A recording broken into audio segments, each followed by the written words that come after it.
We needed to do it in Illinois. It's just good common sense. It's what the people want.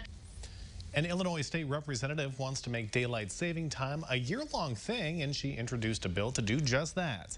Thanks for joining us. I'm McLeod Hageman. Jennifer has the night off. And I'm Jessica Coons. This is not the first time state lawmakers have talked about doing away with the changing of the clocks. WCIA3 Sarah Lehman is live in our newsroom. Sarah, Illinois, not the first state to look at doing this.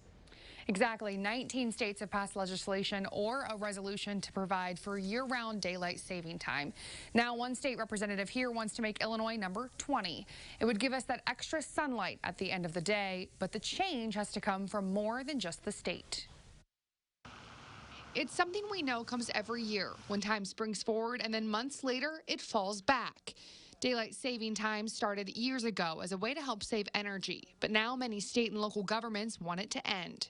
I have heard from so many different people, students at schools that I have visited, and parents and elderly, just all different age groups and working groups of people that they just hate having to go through the time change. Decatur Representative Sue Scheer introduced a bill that would make daylight saving time the year-round standard. She says the change twice a year is bad for people's health and for the economy.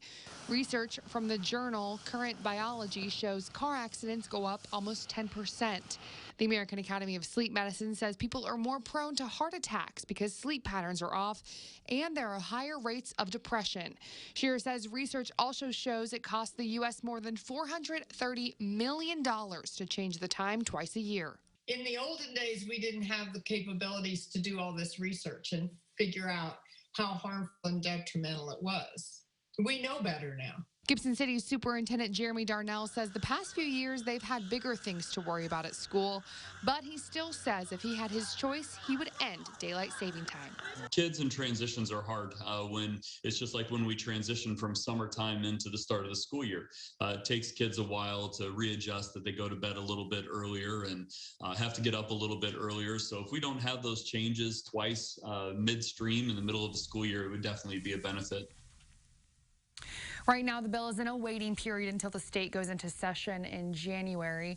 Scheer will request to move it to a specific committee. Then it will be the regular process for a bill. But federal law doesn't allow full-time daylight saving time, so Congress would have to act before states could make the change.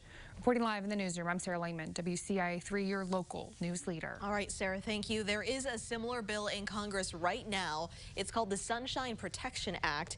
It would make daylight saving time the new permanent standard time for the U.S.